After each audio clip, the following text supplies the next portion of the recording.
All all right. So this evening, I have the pleasure of speaking with Dr. Omar Sangurima. Yep. Dr. Omar is a principal technical program manager and GRC leader at Memorial Sloan Kettering Cancer Center. He specializes in turning security governance from a roadblock into a business enabler. His career path is far from traditional. Starting in sales leadership before switching to tech, Omar eventually found his calling in the high stakes world of governance, risk, and compliance, also known as GRC. This unique journey from carrying a bag in sales to carrying responsibility of patient data security taught him a critical lesson. Security doesn't matter if it doesn't speak the language of the business. Omar is best known for his architect mindset. He doesn't just manage audits, he builds resilient programs from the ground up. He holds the CTPRP, CTPRA, and other advanced credentials, and is currently pursuing the FAIR certification to bring quantitative risk analysis to the boardroom. He's led complex initiatives to mature GRC programs, fixed all SOC 2 and ISO 27001 preps, and stand up third-party risk management functions in highly regulated healthcare environments. In our conversation this evening, Omar will pull back the curtain on the reality of the industry. He shares the horror stories that will shape his risk philosophy, the biggest mistakes companies make when prepping for audits, and the exact resume and interview strategies that will actually work for aspiring professionals. Whether discussing the nuance of vendor risk or the art of negotiating with a CISO, Omar brings a candid, no fluff perspective on what it takes to be a true leader in cybersecurity today. Omar, welcome. Thank you. Thanks, John, for having me. I'm excited to be here. Awesome, awesome. And where are you currently based out of? The very cold Northeast. I'm a little north of New York City. And I was talking to a couple people today that were down in Florida, and they were complaining, "Oh, it's 50 degrees. It's so cold." And I left. I just left. I think it was 29 was the high today, Fahrenheit. Oh, geez. Oh, it's Yeah, cold up here. it is Yeah. very cold. Yeah, Yeah. I'm based out of the Washington D.C. area, and Gotcha. I believe today it's also been about 29 or so the It's whole day. bitter. It's bitter in It's DC. It really, yeah, I remember the wind there was always impressive. It can get very cold down there as well.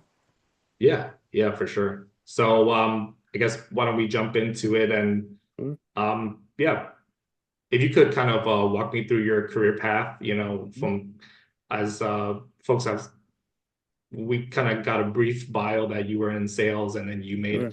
the pivot to security. So why don't you walk us through what that journey was like? Sure. So it was, and it's funny because I'll start a little bit out of order. So now my current director, who I adore, right, Will, at Sloan Kettering, he said to me one day, "Hey, 95% of this job is sales." So I was excited and I said, "Well, it just so happens that," and he's like, I know you have that background. There's, started in sales, got the MBA. Better thinkers and writers than me have coined the phrase, you go to business school when you don't know what you want to do, you just know what you don't want to do. So you try to figure out and maybe try to get a leg up somewhere else and advance. I did that because it's what you did, right? After business school, go to get an MBA. My parents were big on education. I landed in sales, could talk to people. My father always gifted me with a decent nose for negotiation. I always loved watching him like haggle. It was very fun. So got into sales, but ultimately really felt like there was something missing. I just wasn't, I didn't know then what I know now is I'm very drawn to mission driven organizations. But back then I just knew that there was a lack of something. So curious, explored a couple different pathways. My family was nervous. They were just like, son, find something, get your feet, the saying in Spanish is get your feet under you, like find something where you can firmly stand. So, Right. yeah, so I tried cyber, I tried tech, um, not knowing, but now appreciating for sure that you never stop learning. So I think I always needed something to kind of scratch that itch. And got in through somebody I knew. It was through, I've done as a lifelong hobby, I've done Brazilian Jiu-Jitsu, and it was through a buddy at the gym who they had openings at his company that was like a physical security company that was trying to expand into the cyber realm. So he knew I was studying for it because, when you're studying for something, at least I have the tendency, everyone hears about it, right? Like, hey, I'm really reading about this. I love this, dive in, very, very immersive. And so he knew I was doing, trying to break into cyber. He said, we're starting up a small division, 4 or 5 analysts, break in. And even back then, I knew that that was rare. But now it's definitely super rare with all the, you need 3 to 5 years experience for a junior role, right? All that nonsense. Right. But yeah, back then it was super rare. Got in and just got my feet under me from there. I was more of a hands-on kind of a pen tester, like vuln scanner. Um, Yeah, right. Still selling though, oddly enough, where their existing book of business with their physical security company or physical security customers and the camera customers, they did a lot of camera setups. We were trying to sell, vuln scans, pen testing, some regulatory based security there. Right. And yeah, and then I went down into your area. I went down like Baltimore. I worked at a law firm down there. That was my second big break, I think, in cyber. There is where I didn't know I was volunteering for GRC. I put my hand up when nobody else wanted to answer vendor questionnaires. I should, VSQs, right? The yeah, VSQs, the and deadly VSQs. and the thing is, man, like I should have known that something was up when no one else wanted to do them. But I said, sure, like this is can't be too hard. Um, but there I fell in love with GRC. I always say studying for the Sec Plus, studying, trying to get in, I always thought, pen tester, hands on, run scans, break into things. I never thought, I knew what GRC kind of was. I knew about it, but that's not for me. I got into tech to get hands on keyboard, and then just raising my hand for things that other people didn't want to do. Started with the questionnaires, then it morphed into answering them and then also interpreting answers we got, right? So it was kind of both sides of the vendor questionnaire, third party risk kind of thing. Yep, Uh, goes hand in hand for yeah, sure. and also, I think I was like the quarterback for an external audit. And again, like pretty fresh in the GRC. I had a few years as more on the technical side, but I look back and I'm like, I had no business uh, doing what I was doing. I tried my best and I was learning what I could. Fell in love with NIST CSF at Mm, that role. the That was cybersecurity framework. Yeah. cybersecurity framework. Back then it was version 1 and then transitioning to 1.1. Now we're blessed with 2.0 that finally has a govern section. Thank goodness. Finally, we're getting recognition, right? Officially from NIST. Uh, Right. so got into that and then I always remember my then girlfriend, my now wife, right? She goes, I moved her down to Baltimore and then we moved back up to New York 8 months later. And she said, you only get one of these. Don't try to pull Yeah. me to like Philadelphia or Canada. Or, like we're staying in New York. You figure it out. What do you got to do? Yeah. Yeah. So yeah. So um, got the role. It was in between a couple roles to try to get back up to New York. I think I made the best decision of my life for sure. Professionally, the best decision of my life was obviously marrying my wife. Like I want to official on record there, but Yes, yeah, no, no, for a sure. hundred Like percent, that yeah, part 100%. Because 100%. Oh yeah, like behind a great man, even greater woman, right? 100%. So The partner you pick is such a pivotal thing in your life. It definitely, could definitely. supercharge it or Yep. it could deep six it, right? It's Yep. high stakes. So For on the sure. personal side, for sure. The professional side, I think the best thing was coming and working, you know, taking the job at Memorial Sloan. Been here for 6, going on 7 years. Have had the time of my life. I can't stress it enough. Just great team, great leadership. The mission is that thing that I was missing, and I could finally put my finger on it. and just, started as an analyst doing like contract risk, kind of third party risk investigations Yep. at Sloan. Right. Morphed into kind of a standards and governance program manager type role, but I've just loved it ever since. And probably one of the first places I can ever say honestly, like I want to retire from here.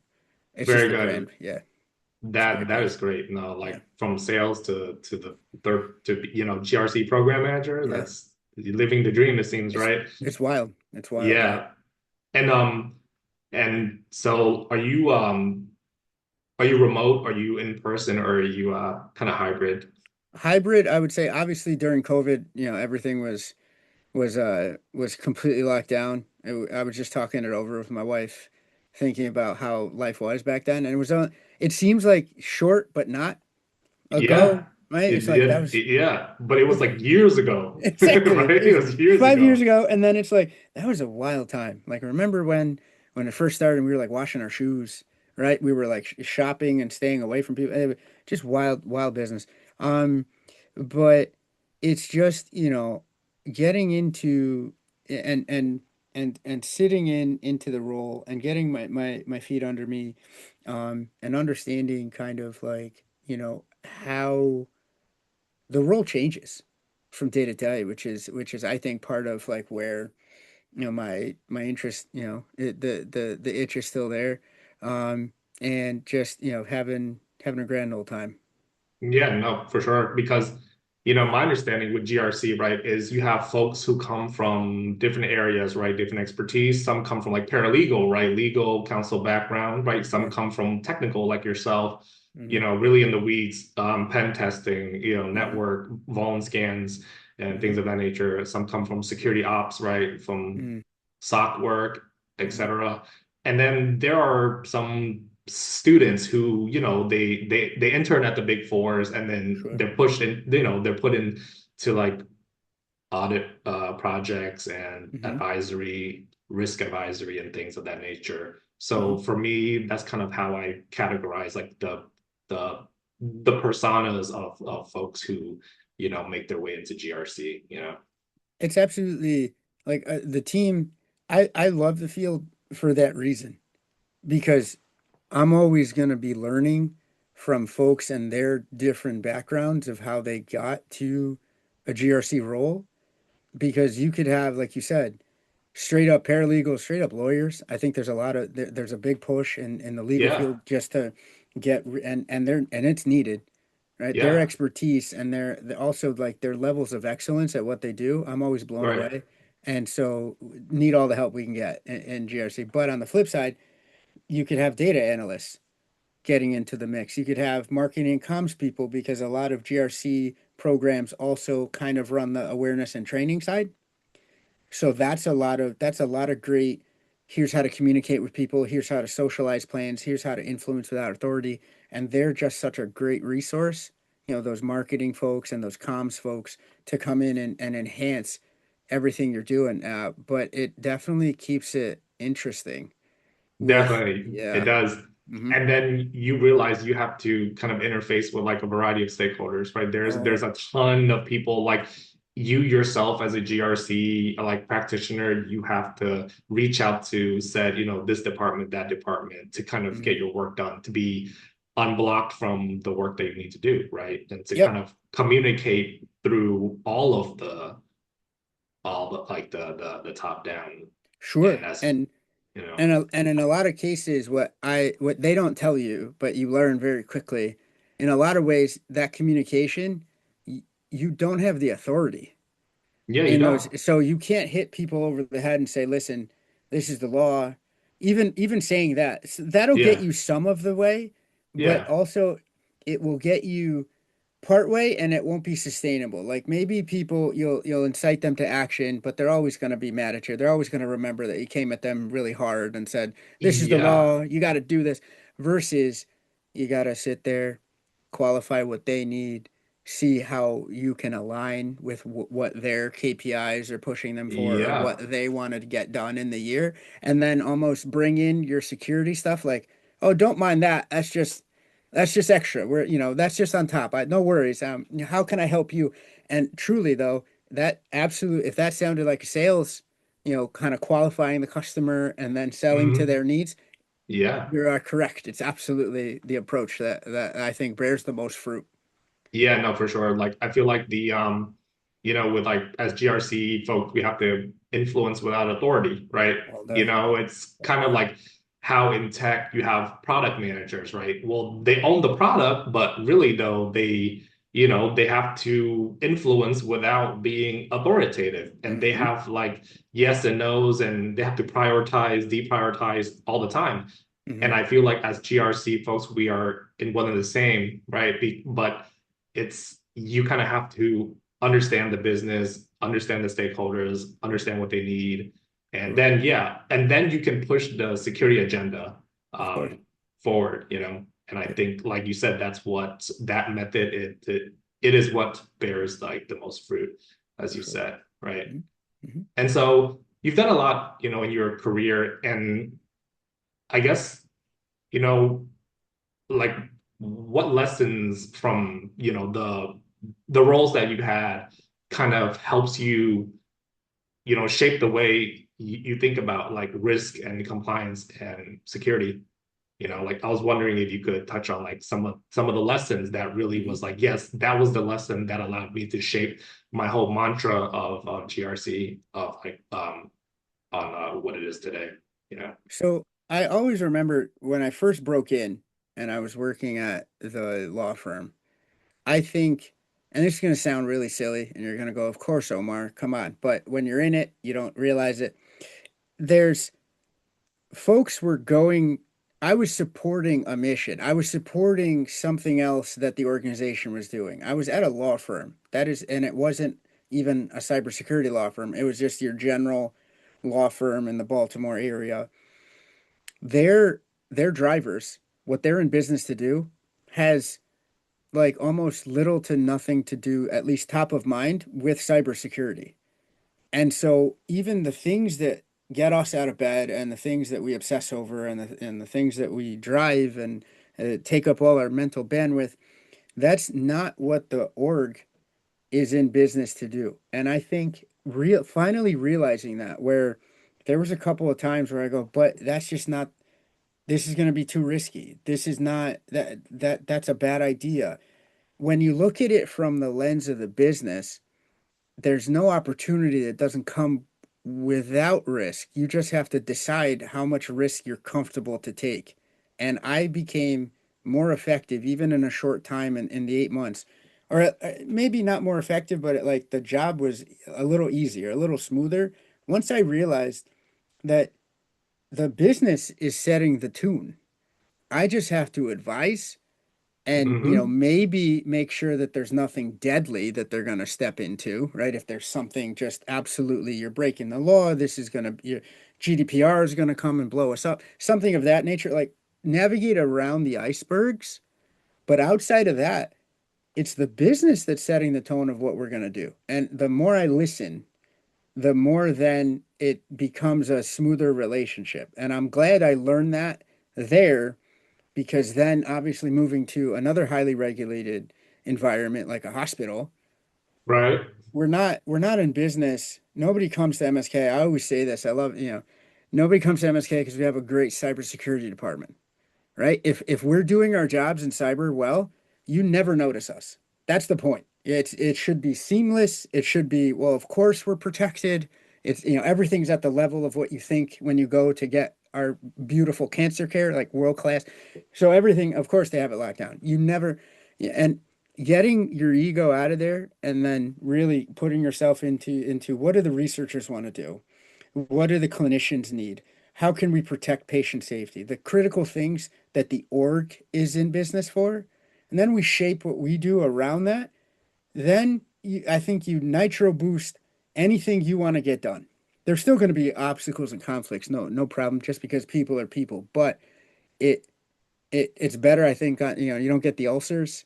You don't stay up at night because you're moving in lockstep with the entity that you're there to protect. I think too many people in our field, John, we can get into that like silo. We can get into that echo chamber where oh, the users are silly and how did they do this? And listen, Users are the users. It's up to us as the technologists to mold around what Absolutely. they need, or else like we're not good at what we're doing. That's, so learning that, I think that's my mantra is just listen, what are we in business for? What is our why? And then Right. I can go and pull like risk tools out of the bag to support that. But if I walk in and I'm like, I know what we're doing, and this on a lot of these project calls or these program management calls, John, I'll sit there for like the first 5, 10 minutes, especially if it's the first time I'm talking to these folks. What are you trying to do? I want to understand. And then I have maybe some ideas, but then I'm going to take a second and really investigate and see how I can best support what you need. Not like you're breaking the rules. How are you doing this? We're going to shut this down. Then, John, that's how you get folks never to call you again. Right? They're like, how can we get this Hmm. past security without letting them know? And that's where you get into trouble. That's where you walk, you step onto the scorpions, right? Like that we're in business to make sure that the org doesn't do, right? So yeah, that's the mantra. Yeah, for sure. Like to me, it's like on the security and GRC side, right? Like sometimes, yeah, of course there's the regulation, the standards, the compliance, the frameworks, the workflows. Of course, we do want to have those conversations, but to me, the conversation is centered around the business and the users and the customers, because Yes. like you said, um, it seems security isn't just like a one size fits all kind of solution, right? No. Different organizations, different risks, different system, different assets, data, Mhm. yeah, Yep. you name it. So Yep. I think you kind of nailed it right there. It's like the fact that you sat there for 5 minutes and you listened to what they need because one of my professors, like I'm in my second to final semester at Georgetown for cybersecurity Yeah. risk management. And Awesome. so thank you so much. So one of my professors, he was like, well, John, like you kind of have to look at it like just think about the problem without the cyber. Then what kind of problem does it become? It's a business problem. All It day. always is. It always has been. Mhm. And Mhm. people, and I see more and more and more, GRC leaders, like, for example, like AJ, right? Like he pushes that agenda like hard, All day. like All day. business risk. It's Yep. about org risk, people, Yes. process, technology. Yep. Yep. The cyber is just the layer on top of all that, Yep. right? So I'm glad. It's the Yeah. tool and it's the solution, but you're a business problem solver. My bag, my tool bag happens to be cyber. Hmm. But you have to, and the same with finance, same, but I think cyber, for some reason, I don't know where we got this from. I have some ideas, but that's a different convo. But like I think we like our industry got it in its head that like we were somehow different or special somehow. I like because I think because maybe like the tech is new and like it's an emerging field, and I get all that, and that's what makes it awesome to be in because there's new stuff that's hitting every day. But at the end of the day, it's still you're solving business problems. That professor's absolutely wise. That the hands down best way to say it. You're solving business problems. Your tool set happens to be a cyber one, but it could just as easily be, what if you're a phys sec person? What if you're a finance person? What if you're, a go-to-market person and you're helping a product get out there? You're solving business problems. End of story. Yeah. For sure. Mhm. So I know you've probably been following, the news in the GRC world is what I like to Sure. say. People are talking about SOC 2, right? Type Mm, 2, they talk about ISO. Some people have different perspectives on, the speed, like the sure. accuracy of it and things. Mm, Um, you know, for when you think about SOC 2, Type 2, mm. ISO 27001 audits, right? What do companies usually get wrong about it? And how does that impact the way that they build and mature their GRC, right? Because no organization, no CISO or no like exec security leadership person is going to be like, yeah, we've achieved SOC 2 and we did all this work, but now our security program is like whatever now, right? Like you do those things so that way you can continuously monitor and continuously build and continuously iterate on the security of your organization. Yes, Mhm. you achieve SOC 2. Yes, you achieve Yeah. ISO because of sales deals, deal flows, because of standards and things like that. But if people are just thinking of it like that, then that's just surface level, right? Sure. So I It's just wanted to absolutely, know your thoughts. you're hitting the nail on the head there, John. I think the the trend that I see now that I like about this is I think a lot of folks in the GRC world are getting into we got to build digital trust. It's straight up like why, if you step back and see, what the heck a SOC 2 type 2 was supposed to do was, demystify the relationship that you're going to have with this potential partner and vendor.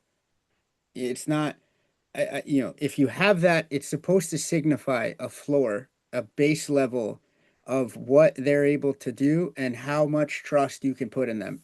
It's it started, I think, when it wasn't there, when it was the Wild West and folks were just trust me, bro, is the the way to make deals. I think it needed to be there in order to signify, hey, this organization has done a minimum level, like at this floor of controls. They validated it. They've had an external set of eyes, so it hasn't just been them. That's really, I think, one of the key things where you have a third party come in and say, listen, they're legit. What they're saying is true. It's not just answering a questionnaire and scouts honor and all that. But what annoys me, I think, with it is now it's become much more ubiquitous because, of course, I think sales has figured out that that's a driver. I kind of like that is because then it becomes a more holistic conversation between the sales team and the marketing team and your cyber team. But I feel as though, again, jujitsu practitioner and martial arts guy from way back in the day, right? My body's a hot mess of injury, but when everyone has a certain belt or when it's easy to get, then it's not the same as, oh man, they're a so and so black belt. Like they Hmm. can handle themselves, right? I remember when, it's still probably more so the case in jiu-jitsu, but I remember even I came up doing taekwondo. Certain schools and certain people out of certain, kind of, ranking systems, you just kind of knew, right? That like that black belt meant that if you decided to stand up with a certain person, they were going to put it on you, right? You just, but then also conversely, once they got bigger and more popular, you saw, wait a second, right? Like, not knocking any 10-year-old black belts, but like, that's hard, right? Like if it's easy to get anything worthwhile, I think needs to have that basic floor of achievement. So what I've seen now, and especially with then the third parties that you're supposed to be able to trust that validate these things, churning them out because they make money. That's where I start to see, I think, like perverse incentivization, where then you're incentivized just to have a factory of these things. And the automation, while it's good, if it's driving then, basically these Fugazi SOC 2s, I think then we're back to the Wild West where, like, you kind of have to know if that third party that verified the SOC 2 is legit. So it's one of those, that's a hard school. They can handle themselves. It goes back to that. That defeats the purpose, John. It's supposed to be a stamp that says you can trust us. We at least do this.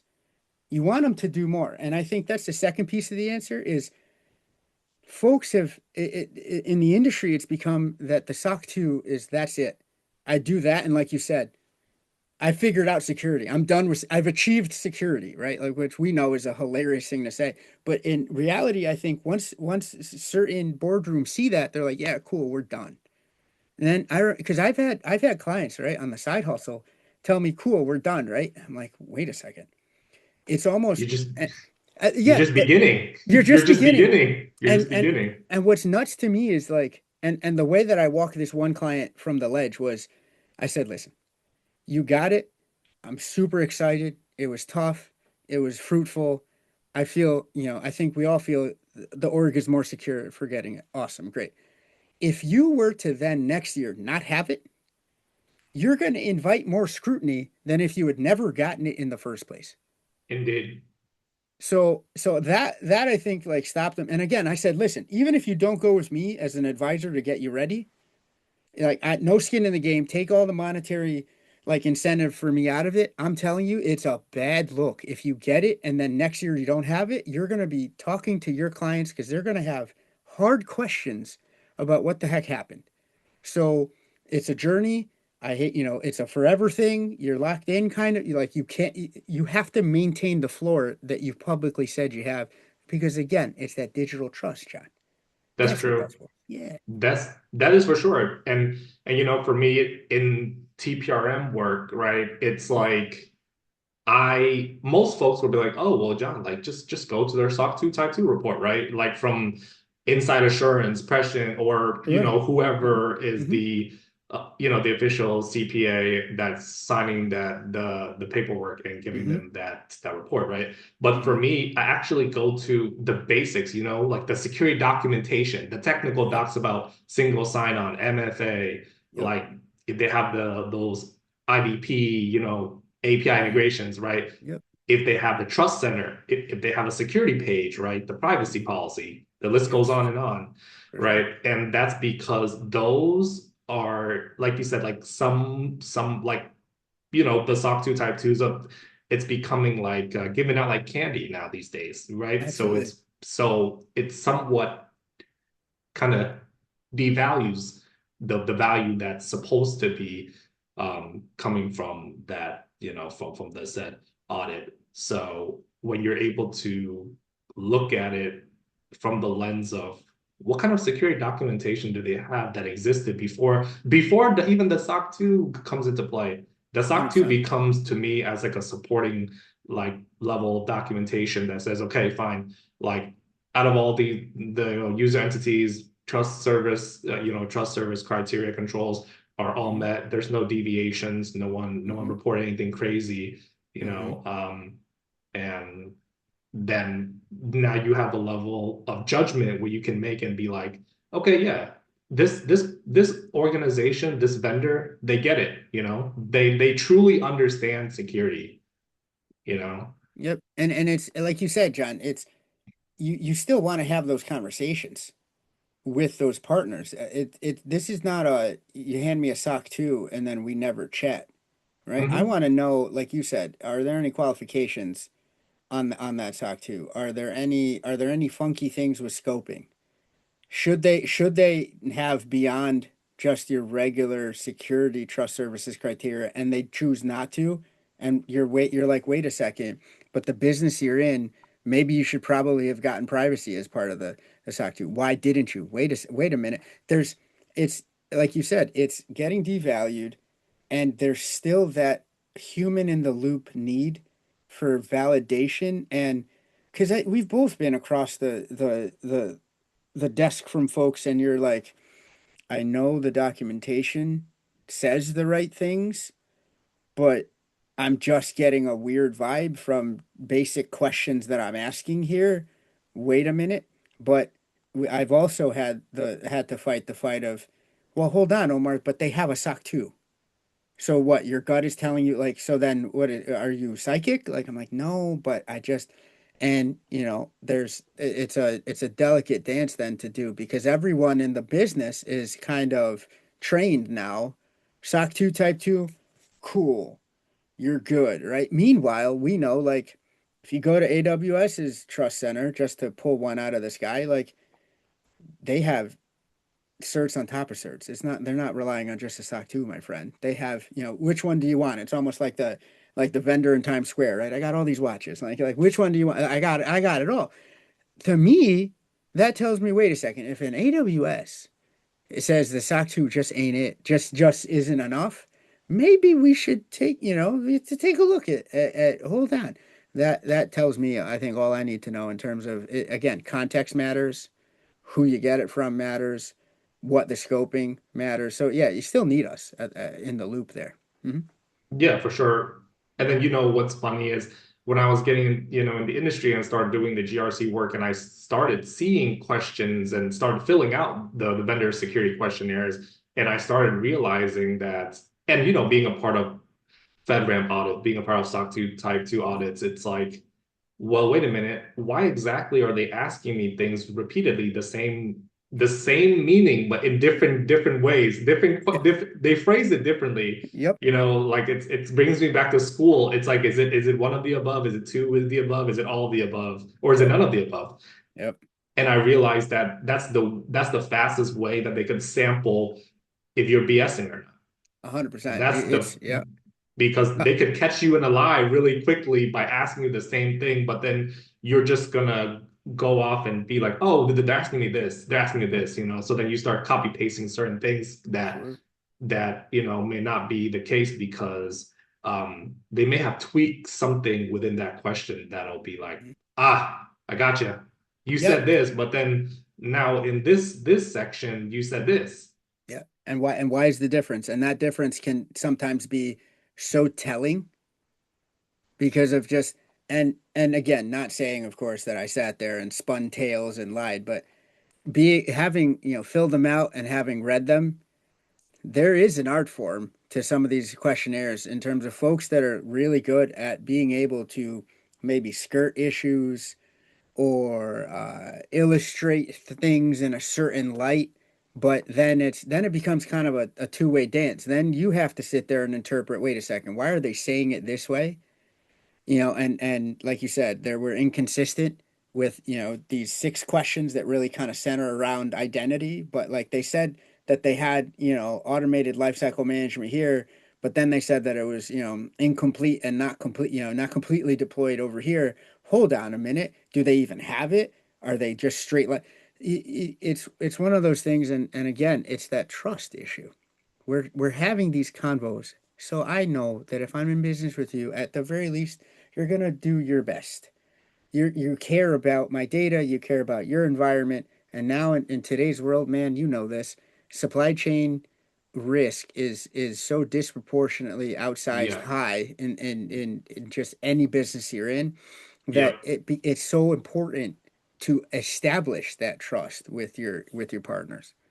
For sure, like you said, because once you have that trust and credibility, established, then you can peel back the onion layers, right, of the third party, the fourth parties, Hmm. Absolutely. How do and they handle because their risk, and how right, does it go downstream? Yeah, yeah. because typically a vulnerability, a data breach, almost always happens downstream, Always. Yeah. almost It's yeah, always, it's almost it's it's always. it's who you're it's like a digital retelling of that phrase, right? I'm sure you've heard this, you're a collection of your friends, right? You're a reflection of the five people you hang The out with. five people that you hang out with. Yeah.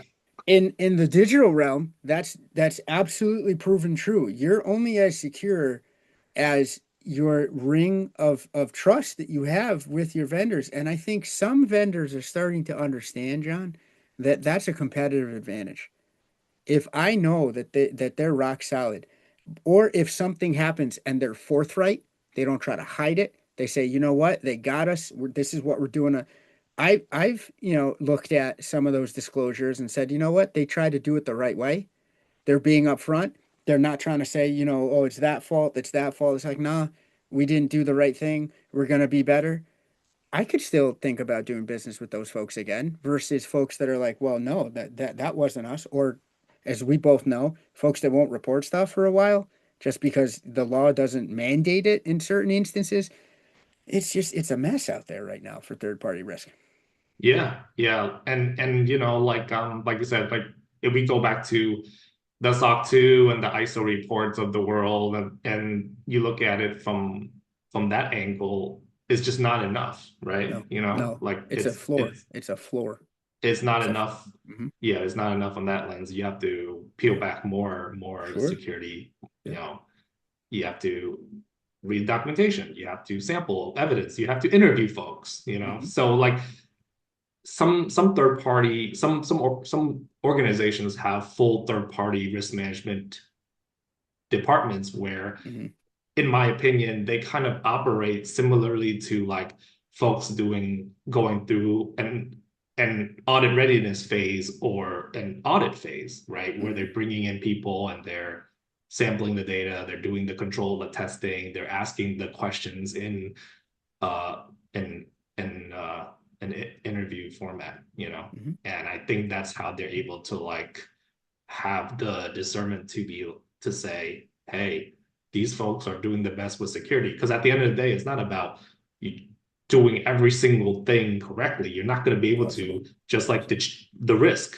You can't chase after every risk. You can't have an Absolutely. appetite for every risk, but Mhm. you have to understand the business, understand the process, you know, the people, the technology, like I said, and Hmm. then that's going to help you drive the roadmap for like what's your risk like, what's your risk mitigation going to be like, Hmm. what's your overall security like, you know, program going to be like Absolutely. based Well off said. of that, right? Absolutely. Yep. So we have a few minutes, so I wanted to ask you, so you know, for folks who they want to break into GRC, right? Hmm. Let's say they have an IT background or they have a customer support background, or maybe they come from just customer service background, man. You know, like Hmm. it's Hmm. there's different people, like I said, that come in that want to go into GRC for various reasons. There's a lot of resources out there. You know, some are good, some are not so great. There's a lot of avenues, you know, self doing it by yourself. Yeah. Um, taking a GRC boot camp to, you know, fast track it and things. What would be like for you, what kind of what kind of ways do you think people could get into the field these days, you know, especially how competitive it is in nature, and you know you have people who, you know, like their organization goes through a restructuring, right? And then now Hmm. they have to compete with folks who are more Mm. tenure than them in Sure. experience, you Sure. know, what No, kind of absolutely. things are you That seeing? that happened recently, right? With all the you know, you're in DC, so the all the government layoffs and whatnot. I remember telling a bunch of folks saying, "Listen, knock on wood, thank the universe that I'm fine because I would not want to compete with some of the folks that just got let go. When you look at their resumes, when you look where they used to work and what they used to do, and just massive. So the job market right now is, I think, the funniest, weirdest, most terrible beast that I've ever seen it for cyber ever. And I've been in it for about like 11, 12 years now. Just madness. So that's just the floor. It's harder the same way I remember for like my sister's kids when they were going through school and going through college. I would always say, man, I couldn't compete with them. You know, thankfully I got my college done before these savages came on the scene. Like there's wait a second, this stuff got harder. Like this is nuts. But in terms of one of the things I've seen is the concept that all experience doesn't have to be professional. Because I think, as much as I hate to say it, I think the industry is moving towards, especially with AI now, and this is not me saying that this is the right way. This is how I think it is. I think AI is eliminating that junior role, or many junior roles in many cybersecurity avenues. GRC definitely being one. I feel that it's coming for that junior role. Same as, my lawyer friends will, try to throw me off a bridge for saying this, but I think same in the legal field. There's just a ton of fields where that knowledge work is getting eaten, right? It's not software eating the world, but it's AI now eating the world, right? But so what do you do? How do you bridge that gap? If there's no junior roles out there, how the heck do I get my foot in the door, get that 1, 2, 3 years of experience to then plop into that mid role or the mid senior roles that are still there? I think taking a look around, there are a ton of small, medium businesses. There are a That's ton, right. right? There's a ton of Yep. um, volunteer work for nonprofits. If your local place of worship probably has, some IT, if it has any IT, and if it does, it's probably not locked down properly. I'm going to say that, Not at all. not exactly, not knocking any denomination, but I'm just saying it's probably how it is because they're busy helping people versus locking down you know their Wi-Fi networks. There's opportunities there where you can, I think, get that experience, maybe not necessarily, obviously, and this is, again, I take a step back with, if it's not paid, and I understand that the whole concept of unpaid internships makes my stomach get angry. Like it's just like that's a luxury that not everybody can afford, man. Like, Right. so I have to get paid for my time. So I Right. understand that. But if you're in those fields that you mentioned and you're thinking of dipping your toe and trying to break in, I think that there's ways where you can start getting that experience without I agree. necessarily, and also I think it works in a double way because you love the field, I love the field, great, but maybe you do some of that volunteer work and you're like, man, this is not for me. I thought it was something. Maybe it's not. That's how you pressure test, right? You have You got to, to pressure test. and you made the experiment. It's low risk, low stakes, and then you can focus on something that calls to your curiosity. Right? This field is not for everybody, and that's not me gatekeeping. It's just it is what it is. Like For sometimes sure. there's it's not all glamorous. So Right. I think finding the AJ Yon with the GRC Engineering Club, that whole thing, like the community he's trying to foster there. There's different places now. I'm gonna sound super old when I say this, so bear with me, man. But like No worries. back in my day, like there wasn't all that knowledge on YouTube. YouTube University is a real thing now, right? One of my friends, one of my younger friends, I'm gonna say, called it YouTube University, so I'm gonna steal his phrase, right? Shout out to Very Jose. much. But Very much. it's there, and there it's almost like the other problem where you're like, oh, there's too much information. How do I filter it? Right. So that last bit of advice I would say there is, you know, fit it to purpose. If you're in an area of the world that just, you happen to be like near hospitals, okay, go on YouTube and search up like, how to lock down hospital environments, learn about HIPAA, and then potentially, you start kind of, because that's the thing that I think threw me off, John. When I got in, I said I wanted to do security. And people would ask me like what type, and I'm like, I want to do security. And they were like, no, you don't understand. I'm trying to ask you like what field, what specialization. And I was like, security. And they're like, okay, shut up. Like here, like learn this and then come back and talk to me. But that's still the case. And especially with all those resources, it can be overwhelming for somebody to go, well, where the heck do I start? Right. And then the last piece, because I get fired up about this subject, you can tell, like there's a lot of opportunities, but always be careful for folks that are preying on people that are trying to break in. It breaks my heart when I see there's some good boot camps. I'm not knocking all boot camps at all, right? I Of met course. some of my best friends in the field. I met while teaching a boot camp For for sure. an organization, right? Right. Again, shout out to Jose. But there are some boot camps, and you've seen them, John, where they go, you do this for 6 weeks and you'll get a six-figure job. And it's just like that wasn't the case 12 years ago. It's not the case anymore either. Like it's just not, when I got my security plus, there wasn't somebody that showed up at my house with a sack of money. That's what I thought was going to happen. I was telling my then girlfriend, like, you just wait. I finished this test. We're going to be fine. It wasn't the case, man. But, I'm glad I stuck with it. But there's still people that prey on those folks trying to break in with like, come pay me. I'm not saying paid resources are terrible. There are some that are great out there, but if it sounds like a fast track, if it sounds like, a magic wand, we live in the world, man. Magic, magic is in my heart and at Disney, right? When I see my daughter look at the castle, but like in the real world, it's not, it's not here, man. Is not that, No, and the thing is, people can run into some challenges if they think that let's say I take GRC, right? Because we're having a conversation sure. on Yeah. GRC.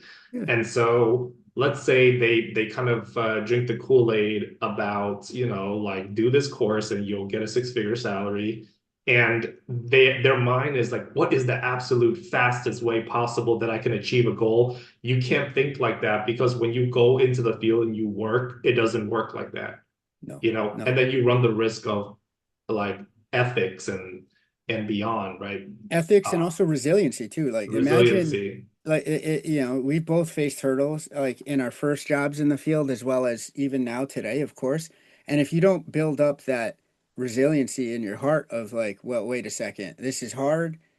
Maybe I messed up today, but I've I've shown myself that I can relearn stuff again and come back tomorrow and try it again. If you don't have that you need that. You need those reps to understand that you're gonna mess up and you're not made of glass to do the Fight Club, right? To kind of use that Fight Club reference there. You're not made of glass.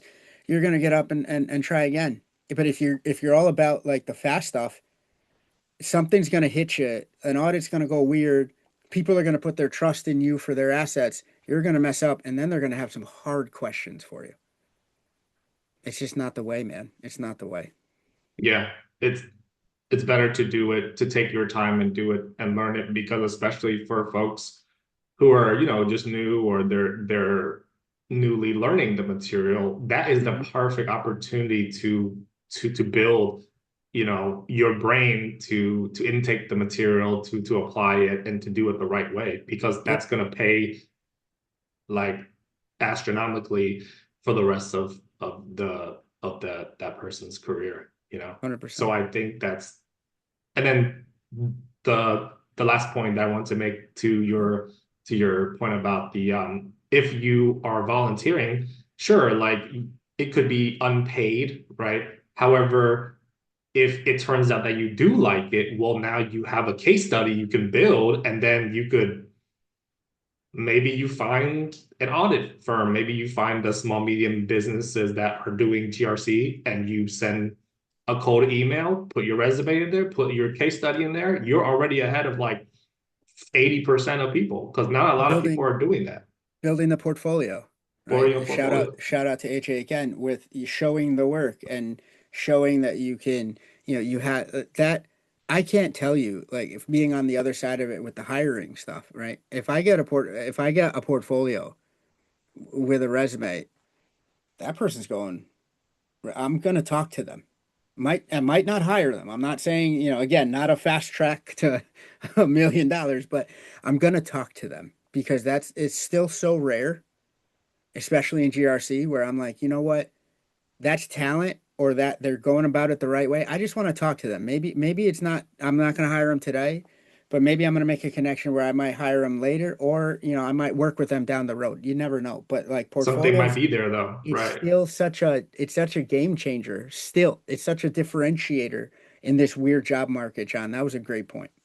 Definitely. And then I also see content too, like people who are posting content about what they're doing, the Absolutely. labs that they're doing, if it's technical, the Yep. analysis, the strategy, the implementation, if it's about, I don't know, just doing a risk assessment on a fictitious company, right? Yeah. Or what you're Like you struggling say. with. Like Yeah. sometimes I've gotten some of the best feedback and tips and help. Yeah, listen, the internet is the internet, right, John? So like you're gonna get trolls, you're gonna get, well, that's so easy. Pay him no mind. It's just the internet's come on, right? Like the internet is going to internet. But by and large, we're still the type of community I feel that you see somebody struggling, or like, hey, I'm really like breaking my head on XYZ. You post and you go, listen, this was what worked for me. I've had this, I faced this too. Keep your head up, or try this or try that.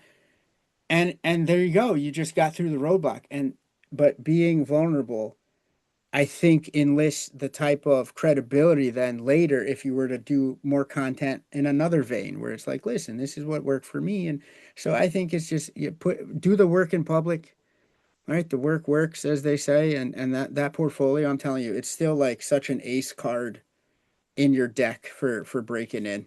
I I agree. believe it. I believe it. And naturally, the universe, like timing, the organic of it all, of the Hmm. actions that you're doing, the portfolio, the content, someone's gonna find that person, and Hmm. that person could be the person that will give them the opportunity, or could know Yep. someone else that might give them opportunity, just 100%. because of social proof is still Yep. very important.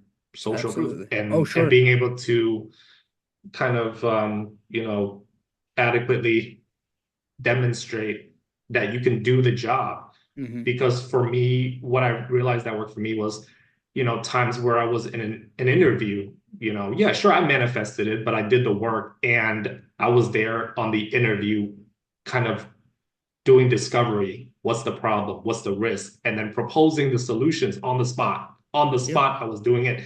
And Yep. now I think of myself as an advisor, as a consultant, right?